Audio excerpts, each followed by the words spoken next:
Hello guys, welcome back again sa ating Sharing for Bread of God. So today, isi-share natin yung Marcos 16 verse 15. At sinabi ni Jesus sa kanila, humayo kayo sa buong sanlibutan at ipangaral ninyo sa lahat ang mabuting balita. Ang sumampalataya at mabautisuhan ay maliligtas, ngunit ang hindi sumampalataya ay parusahan. Ang mga sumampalataya ay magtataglay ng ganitong tanda ng kapangyarihan sa pangalan ko'y mapapalaya sila ng mga demonyo at magsalita ng ibang wika.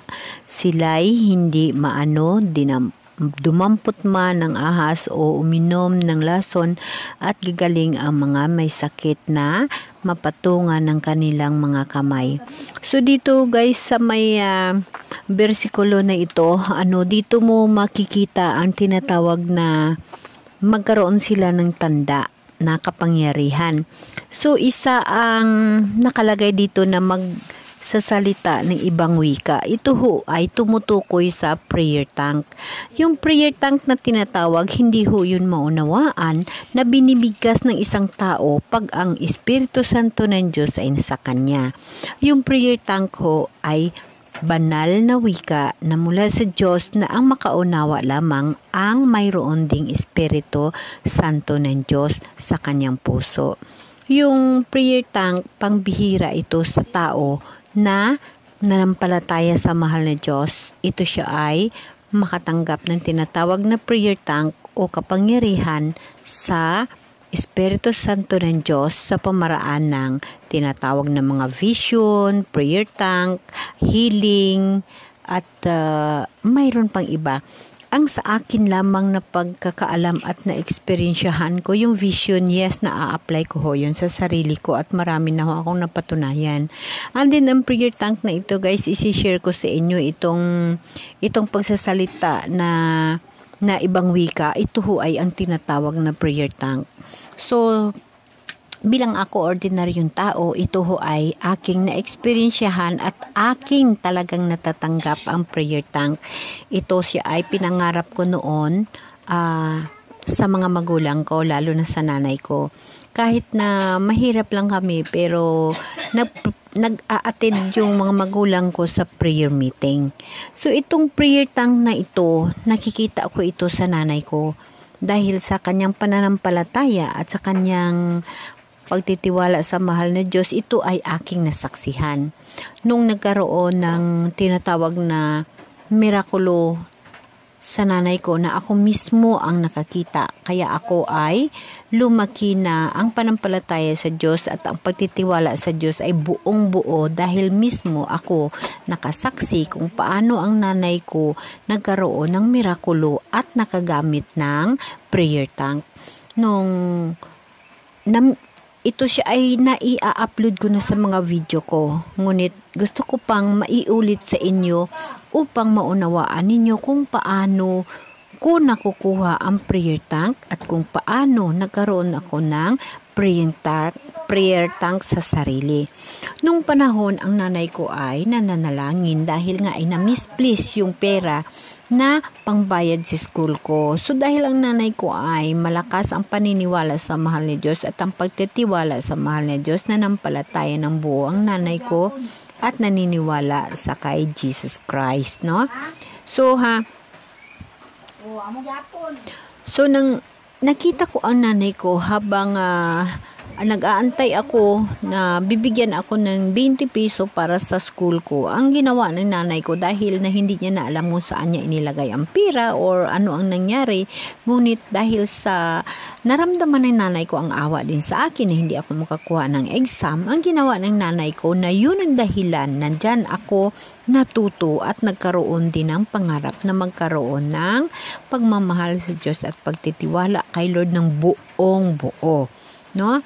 So, ito ho guys yung story kung bakit nasaksihan ko ang tinatawag na mirakulo sa nanay ko at nagkaroon sa ng prayer tank. Ang nanay ko ay charismatic noong panahon. So, nang ako'y lumabas sa kwarto, nakita ko yung nanay ko na nakatayo sa misa. Habang nakatayo sa misa, bayaw niya yung dalawang mga kamay niya habang siya ay umiiyak na nagsasalita siya ng hindi ko maunawaan. Hindi ko maunawaan ang sinasalita niya, ngunit ako ay nakatingin lamang sa kanya habang siya ay nagsasalita ng hindi ko maunawaan at umiiyak habang nakataas yung kanyang mga kamay. Ako mismo ang nakakita ng halagang 20 pesos.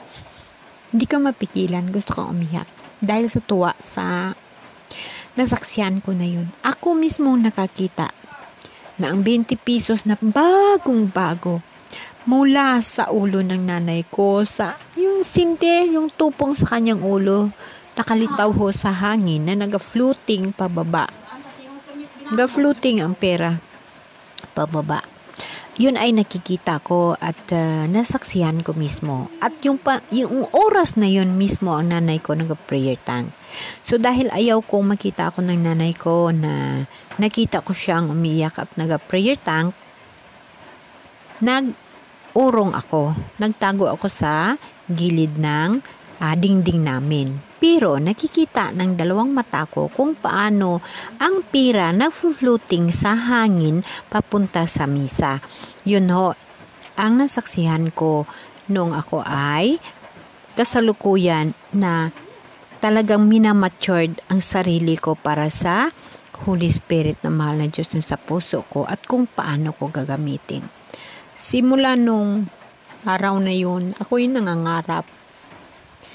Ako'y nangangarap na magkaroon din ng kanon. Kung paano ba magkaroon ng kanon.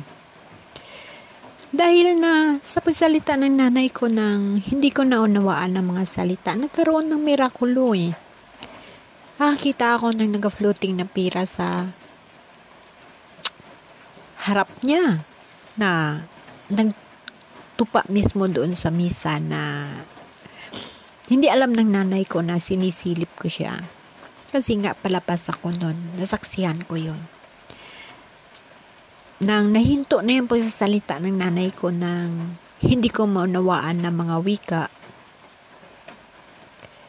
nang baba ang kamay niya at pagdilat ng mata niya, dinampot niya yung pira at nagpapasalamat sa Diyos. Yun ho ang mga bagay na nasaksihan ko nung mga panahon na yon. Kaya ako'y nangangarap na magkaroon din ng ganong mga himala sa buhay. So ang aking ginawa, tuloy-tuloy ang buhay hanggang sa naisipan ng nanay ko na isasama ako sa Sunday charismatic prayer, no? Sa fellowship. So, sinama niya ako. Habang ako, nagsasabi sa sarili ko, Lord, gusto ko rin yun. Magkaroon ako ng ganon. Nang inuusisa ko ang nanay ko, ang sabi ng nanay ko, hindi niya rin daw naunawaan. Basta, bigla lang daw yan dumating sa kanya noong 3 years retreat ata sila ng prayer meeting na nagkaroon siya ng kanon.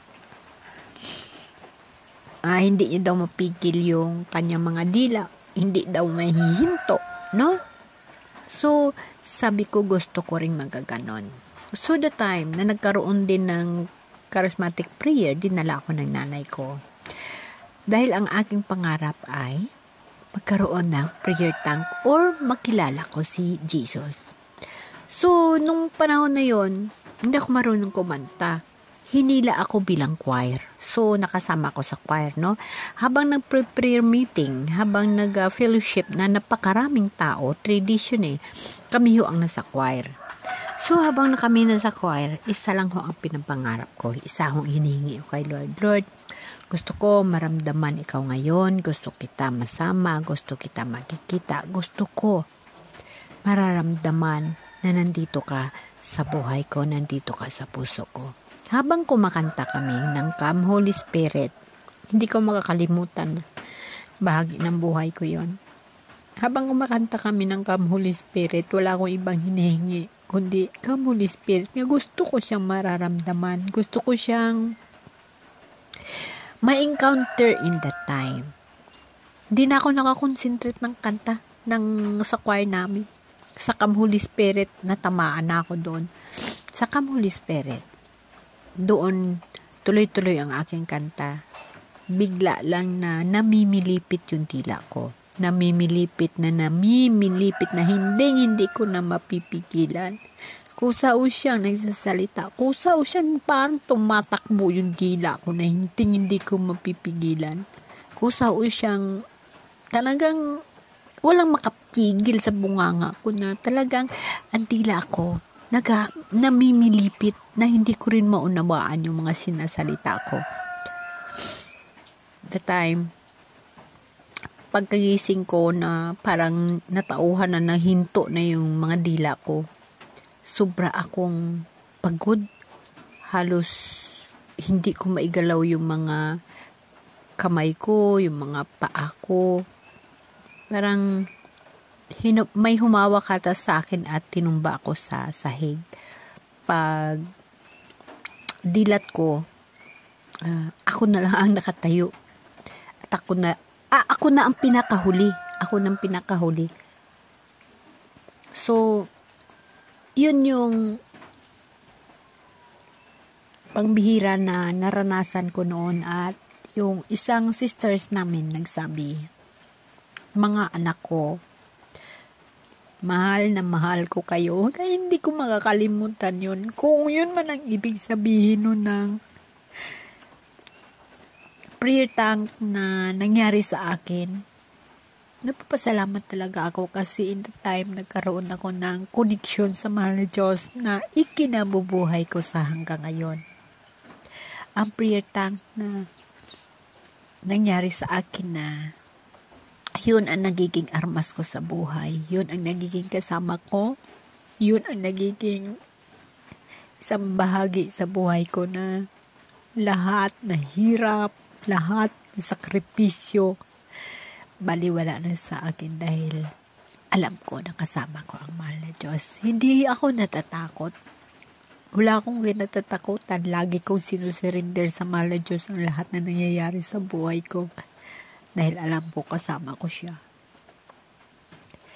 Yung experience ko na yan sa buhay na hanggang ngayon, yun ang ikinabubuhay ko at nangyayari nga step by step na yung buhay ko. Ngayon nga, napakaswerte ko kasi meron akong panahon sa kanya kahit sa ganito lamang na isi-share ko yung mga totoong nangyayari sa buhay ko. Yung mga talagang realidad sa buhay ko na nangyayari na napakaswerte ko dahil napaka-bless ko dahil na nakilala ko si Jesus. Bata pa ako at na-matured ko ang sarili ko para sa Kanya at isinusuko ko yung sarili ko sa Kanya. Yung mga bagay bilang tawhanon na buhay, ipinaubaya ko na kay Lord. Amen?